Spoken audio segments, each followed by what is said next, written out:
Hello everyone, myself Tarun. Welcome to एजो imprints. तो आज हम स्टार्ट करेंगे mock test 3 of contracts.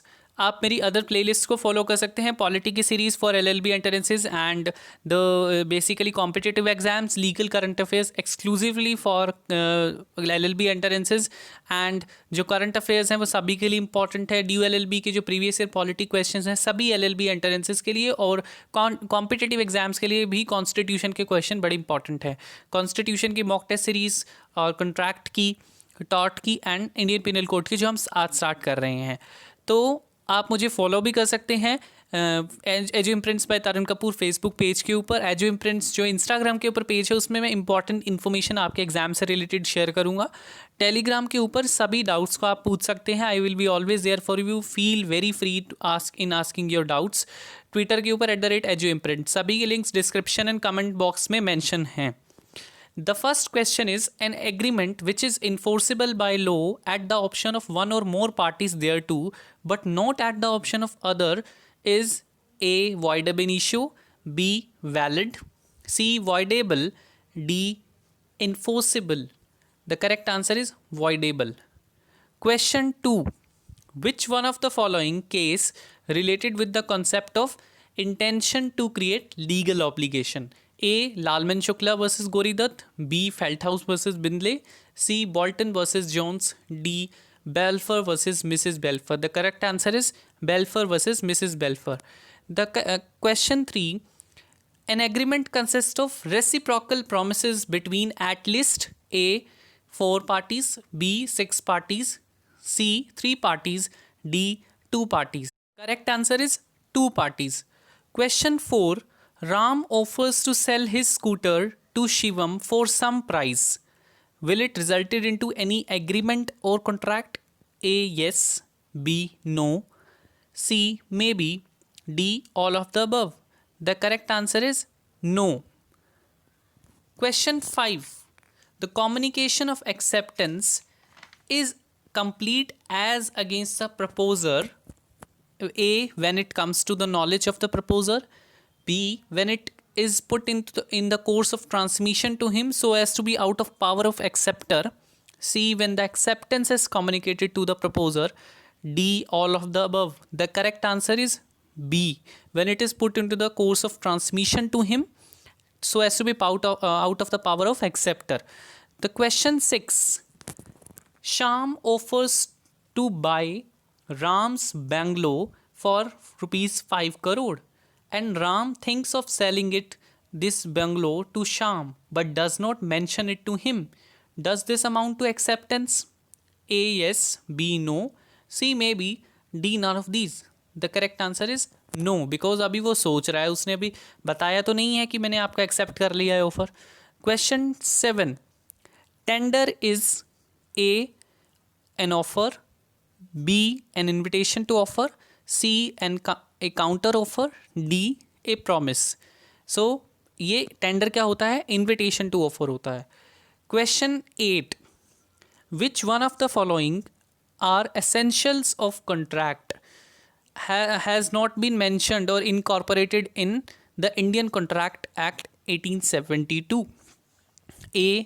competency to parties, B. lawful consideration, objective, C. intention to contract, D. consideration. So the correct answer is intention to contract. Intention to create legal obligation होता है, ना कि intention to contract. So that's why it is not an essential of Indian Contract Act. Question 9. Moral pressure is involved in case of A. coercion, B. undue influence, C. misrepresentation, D. fraud. The correct answer is undue influence. Question 10. As per section 2 clause E of Indian Contract Act, every promise and every set of promises forming consideration for each other is an A. contract, B. agreement, C. offer, D. acceptance. The correct answer is B. agreement. तो मैं आपको ये बता दूं कि जो interpretation close है, ऐसा क्वेश्चन भी आ जाता है कि कौन सा जो इंटरप्रिटेशन क्लोज है इंडियन कॉन्ट्रैक्ट एक्ट में, तो वो सेक्शन 2 है। ठीक है। और उसके अंदर जितनी भी डेफिनेशंस लिखी हैं उनको एक बार देख लीजिए, उनको थोड़ा याद कर लीजिए, जो इंपॉर्टेंट है कंसिडरेशन की, जैसे प्रॉमिस की, वो कौन सा सेक्शन है वो पूछ सकते हैं। Question 11, N acceptance on telephone should be A. heard by the offerer, B. audible to the offerer, C. understood by the offerer, D. all of the above. The correct answer is D. all of the above. Question 12, a minor's agreement is void. This was decided in the case of A. Mohri Bibi versus Dharmdas Ghosh, B. Nihal Chand versus Jan Muhammad Khan, C. Suraj Narayan versus Sukhu Ahir, D. Chinmaya versus Ramaya case. The correct answer is Mohri Bibi versus Dharmodas case, because इस case से पहले कुछ भी clear नहीं था कि minor के साथ एग्रीमेंट वॉइड है या जो इसी केस के बाद पता लगा था कि माइनर के जो साथ जो एग्रीमेंट होगा वो वॉइड होगा। Question 13, A enters into a contract with B to sell drugs. This is A. void contract, B. voidable contract, C. valid contract, D. void ab initio. The correct answer is void contract. Next question is, Sahil finds Rocky's expensive watch and return it to the Rocky. Rocky promises to pay rupees 10,000 rupees as the reward to Sahil. Is this valid? A. yes, B. no, C. maybe, D. none of the above. The correct answer is yes, ये valid है। Question 15, consideration can be an act, an abstinence, C. promise, D. all of the above. The correct answer is D. all of the above. Question 16, which one of the following defines consideration? A. section 2E, B. section 2C, C. section 2D, D. none of the above. The correct answer is section 2D. देखिए consideration को हम ऐसे याद कर सकते हैं कि consideration का सेक्शन एक नंबर उससे आगे चलता है, तो सेक्शन 2D D, ठीक है। Question 17, in standard contract A. individual has no choice but to accept and sign on the dotted line, B. the individual must be protected in contract, C. the agreement is without consideration, D. none of the above. The correct answer is A. The individual has no choice but to accept and sign on the dotted line, because standard contract सभी का same होता है। Like एक company है, बहुत सारी company के साथ कॉन्ट्रैक्ट में आ रही है, तो वो हर किसी के साथ अलग अलग कॉन्ट्रैक्ट थोड़ी बनाएगी, वो एक स्टैंडर्ड कॉन्ट्रैक्ट बना लेती है, उनको दे देती है कि हमारी टर्म्स एंड कंडीशंस हैं, इसके ऊपर साइन कर दीजिए और हमारे साथ आपका कॉन्ट्रैक्ट हो गया है, समझ लिए। देन उसके बाद next question is, where no application is made and no time specified for the performance of promise, their agreement must be performed within A. any time, B. 2 years, C. 1 year, D. reasonable time। ठीक है, ये हमारे Indian contract act में लिखा है कि वो reasonable time में होना चाहिए। Question 19, the principle that an information supplied to an inquiry is an invitation to treat, it was let down in case of A. Twiddle versus Atkinson, B. Harvey versus Fessy, C. Bond versus Mason, D. Prince versus Easton. The correct answer is Harvey versus Fessy। देखिए इस line का मतलब क्या है कि ऐसा सिद्धांत जिसमें जो इन्फॉर्मेशन है वो इंक्वायरी के फॉर्म में आपको दी जा रही है, ठीक है। इंक्वायरी का मतलब आपने किसी से आपने पूछा है, ठीक है, और आपको इंक्वायरी के लिए दे रहे हैं, तो वो इनविटेशन टू ट्रीट है, वो ऑफर नहीं है, ठीक है। वो चीज़ हार्वे वर्सेस फैसे में कही गई थी। Question 12, A makes a contract with B to buy his shop for ₹1 lakh if he is able to secure a bank loan for the amount. The contract is A. contingent contract, B. wagering contract, C. void contract, D. quasi contract. The answer is contingent contract।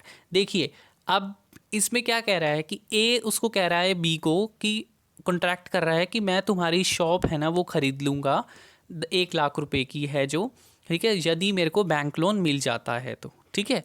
तो contract जो है वो उसके depend है conditions के ऊपर कि वो उसका हैपन, उसको बैंक लोन मिलेगा कि नहीं मिलेगा, ठीक है। तो डिपेंड्स ऑन द हैपनिंग और non happening of the event. Event क्या है? बैंक लोन मिलना, ठीक है। तो वो क्या है? कॉन्टिंजेंट कॉन्ट्रैक्ट होता है, ठीक है। तो वो फ्यूचर कोर्स ऑफ एक्शन से हमेशा रिलेट करेगा जो कंटिंजेंट कॉन्ट्रैक्ट होगा, ठीक है। तो द फंडा जो है कंटिंजेंट का, हैपनिंग और non happening of a future event, यही चीज़ है। अब इसको हम डिस्कस करते हैं, जैसा कि आप सभी को डाउट्स था। तो कंटिंजेंट कॉन्ट्रैक्ट कहता है a contingent contract is a contract to do or not to do something. So it is in section 31 of Indian contract act, ठीक है। If some event collateral to such contract does or does not happen, ठीक है। तो यही है कि कुछ करना या ना करना, किसके बेसिस के ऊपर?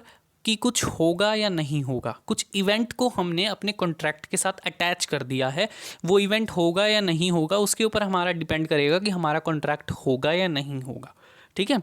सो हैपनिंग एंड नॉन हैपनिंग के ऊपर डिपेंड करेगा। और जैसे कि कॉन्ट्रैक्ट ऑफ इंश्योरेंस है, जैसे कि आपने अपनी शॉप का ही इंश्योरेंस कराया है, समझ लीजिए कि आपके शॉप में आग लगेगी तो भी आपको इंश्योरेंस मिलेगा, फायर इंश्योरेंस कराया है, ठीक है। तो वो इवेंट के हैपन पे होगा, मतलब आग लगेगी तभी आपको इंश्योरेंस मिलेगा ना, तो वही कॉन्टिंजेंट कॉन्ट्रैक्ट है। अब हम वेजरिंग कॉन्ट्रैक्ट देखते हैं। तो वेजर का मतलब होता है बेट, ठीक है। तो सेक्शन जो 30 है ऑफ इंडियन कॉन्ट्रैक्ट एक्ट, वो वेजरिंग कॉन्ट्रैक्ट को डिफाइन नहीं करता है। वो सिर्फ यही कहता है कि कोई भी एग्रीमेंट वो वेजर फॉर्म में होगा तो वो वॉइड है, ठीक है, उसकी कोई वैल्यू नहीं है इन इंडियन कॉन्ट्रैक्ट एक्ट। अब इसका एक वेजरिंग कॉन्ट्रैक्ट का एग्जाम्पल है कि जैसे ए ने बी के साथ शर्त लगाई कि बारिश होगी तो ए बी को पैसे देगा और नहीं होगी तो बी ए को पैसे देगा। तो this is a kind of mutual chances of gain and loss है कि दोनों को गेन भी हो सकता है, दोनों को लॉस भी हो सकता है, दोनों के पास चांसेस हैं, ठीक है, कि म्यूचुअल गेन एंड लॉसेस के। मगर ऐसा कुछ कंटिंजेंट कॉन्ट्रैक्ट में नहीं होता है, और वो जो इवेंट है वो अनसर्टेन इवेंट है। और दूसरी बात, जैसे कंटिंजेंट कॉन्ट्रैक्ट में सिर्फ फ्यूचर कोर्स ऑफ एक्शन से रिलेटेड आप बात कर रहे हैं, मगर वेजरिंग कॉन्ट्रैक्ट में आप फ्यूचर को नहीं बल्कि पास्ट से रिलेटेड भी बेट लगा सकते हैं। फॉर एग्जांपल ऐसी कोई भी चीज़ है कि दो पार्टीज़ को नहीं पता है कि पास्ट में ऐसा कुछ हुआ था कि नहीं था, तो वो दोनों उस चीज़ के ऊपर बेट लगा सकते हैं कि ऐसा हुआ था या नहीं हुआ था। तो उसके ऊपर पर्टिकुलरली वो अनसर्टेन इवेंट है उनके लिए, चाहे वो पास्ट का ही क्यों ना हो, तो इसमें पास्ट भी आ जाएगा और फ्यूचर भी आ जाएगा, और दोनों को ही म्यूचुअल चांसेस हैं गेन एंड लॉस के। इस mutual chances of gain and loss के लिए ये जो एग्जांपल है ये आपको समझ आ जाएगा। इसमें क्या लिखा है कि ए ने बी के साथ कॉन्ट्रैक्ट करा कि वो उसको 4,000 रुपये देगा कि यदि इंडिया जो है वो वर्ल्ड कप को जीत जाती है, ठीक है। तो ये क्या है? कंटिंजेंट कॉन्ट्रैक्ट है। ये क्यों है? बिकॉज ए कह रहा है कि वो बी को पैसे देगा, मगर वो ये तो नहीं कह रहा, बी ये तो नहीं कह रहा कि यदि इंडिया हार जाती है वर्ल्ड कप में तो जो बी को भी ए को 4,000 रुपये देने पड़ेंगे, ठीक है। तो ये चीज़ नहीं है ना, तो इसलिए बी के पास क्या है? इसमें सिर्फ गेन के चांस हैं, पैसे आने के चांस है, पैसे जाने के नहीं है। तो ये कॉन्टिंजेंट कॉन्ट्रैक्ट है, इसलिए वेजरिंग कॉन्ट्रैक्ट नहीं है, बिकॉज उसके पास लॉस का चांस भी होना चाहिए और गेन का चांस भी होना चाहिए। इसी तरीके से बात ए के पास लॉस का भी होना चाहिए। ए के पास तो है इसमें कि लॉस, उसको प्रॉफिट तब होगा, उसको प्रॉफिट का तो कोई चांस ही नहीं है, उसको तो लॉस का ही चांस है, क्योंकि वो तो यही कह रहा है कि भाई पैसे देने पड़ेंगे। तो ये लॉस के चांस में उसके पास भी एक ही चांस है, इसके पास भी एक ही चांस है। तो ये एक ऐसा एग्जाम्पल जिसमें दोनों पार्टीज के पास लॉस और गेन के चांस हो, ठीक है, तो वही होगा वेजरिंग कॉन्ट्रैक्ट। ये चीज़ ध्यान में रखिएगा। तो if you have any doubt you can ask in the comment section. Please likes and comment and share my videos. I really need your support, and do not forget to press subscribe button and press the bell icon also, so as to get the all the notification automatically. So thank you so much.